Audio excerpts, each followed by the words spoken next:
Ce midi, j'ai un rendez-vous très cool avec Anaïs, qui est la fondatrice de la marque Les Récupérables. Je ne sais pas si vous connaissez, c'est une marque de mode qui fait de l'upcycling.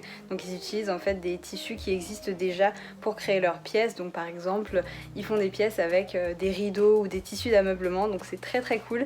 C'est une marque que je suis depuis quelques années déjà et j'aime beaucoup leur travail. Ils font des très belles choses. Et du coup, je suis vraiment super contente de pouvoir rencontrer la fondatrice ce midi et passer un petit peu de temps. Et elle va me parler d'un projet très cool qui n'est pas encore sorti au moment où je filme cette vidéo, qui le sera peut-être lorsque la vidéo sera publiée, mais en tout cas ça a l'air très très sympa. Du coup je vous emmène avec moi.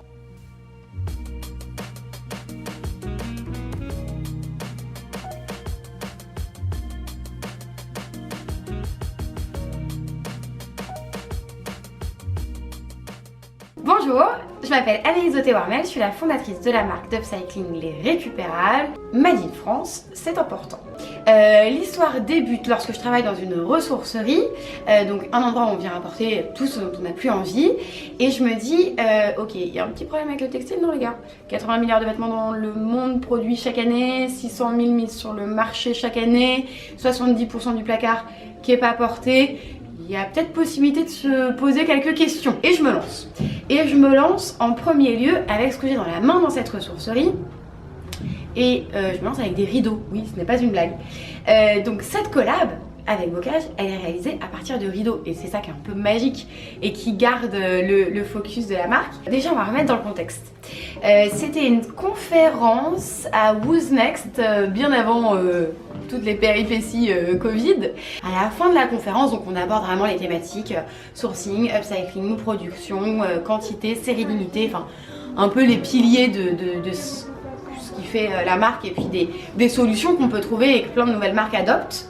Et puis en sortant, il y a une charmante personne, Clémence, qui arrive et qui me dit bah voilà, j'ai trouvé intéressant le contenu de la conférence, les échanges entre les uns et les autres.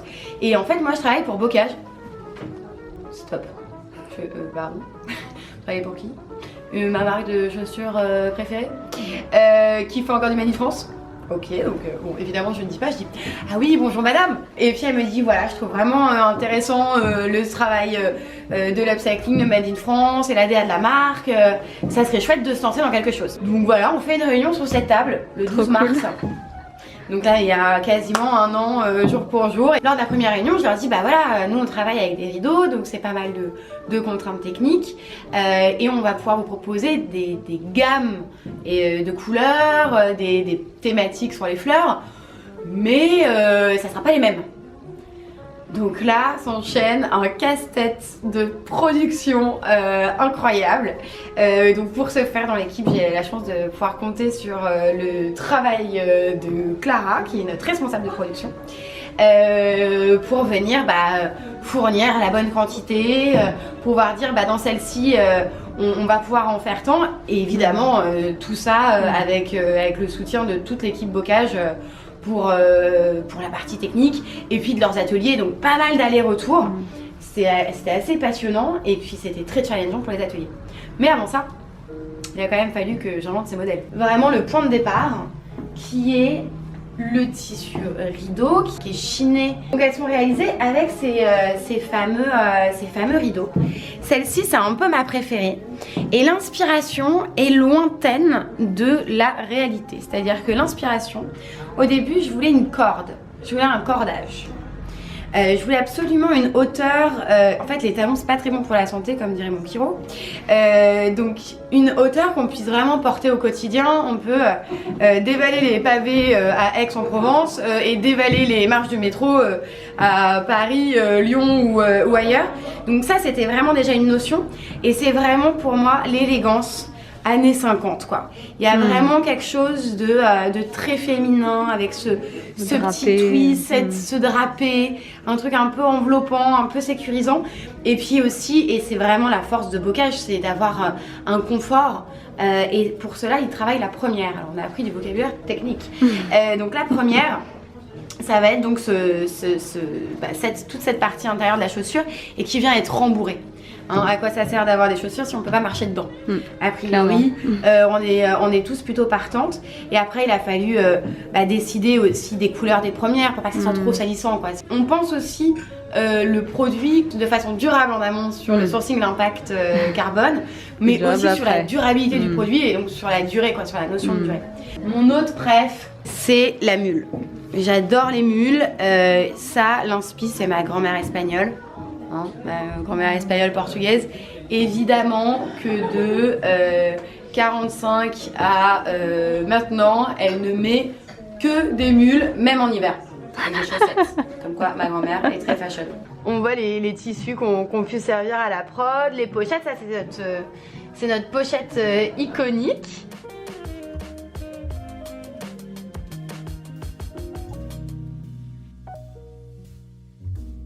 Bon, je viens de rentrer de mon rendez-vous de ce midi, c'était trop cool de pouvoir rencontrer Anaïs, elle est vraiment trop sympa et sa marque est canon. Et du coup là j'ai extrêmement faim. Heureusement j'avais commandé un frishti avant de partir, j'avais un petit peu anticipé, donc je vais pouvoir déjeuner tout de suite. Donc je me suis pris un poké, donc c'est une base de riz avec des légumes et du bœuf mariné un peu façon thaï, ça a l'air très très bon.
J'aimais pas du tout la voix de la personne dont j'ai écouté la méditation guidée ce matin.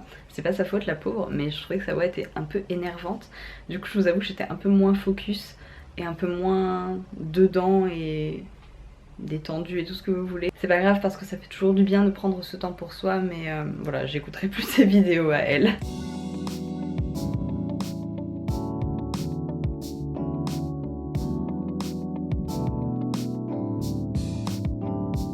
J'adore manger salé le matin, je sais que c'est pas le cas de tout le monde, mais je trouve que c'est un côté très satisfaisant et ce matin j'avais trop envie de ça.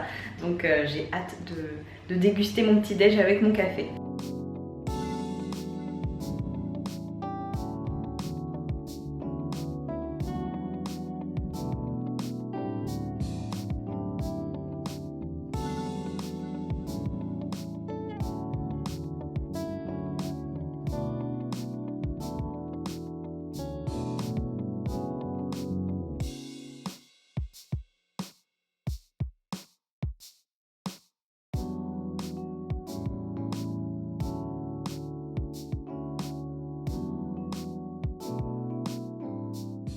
Bon, ce soir on a commandé coréen, je sais pas, on avait trop faim et j'avais trop envie d'une soupe au kimchi, un kimchi jjigae.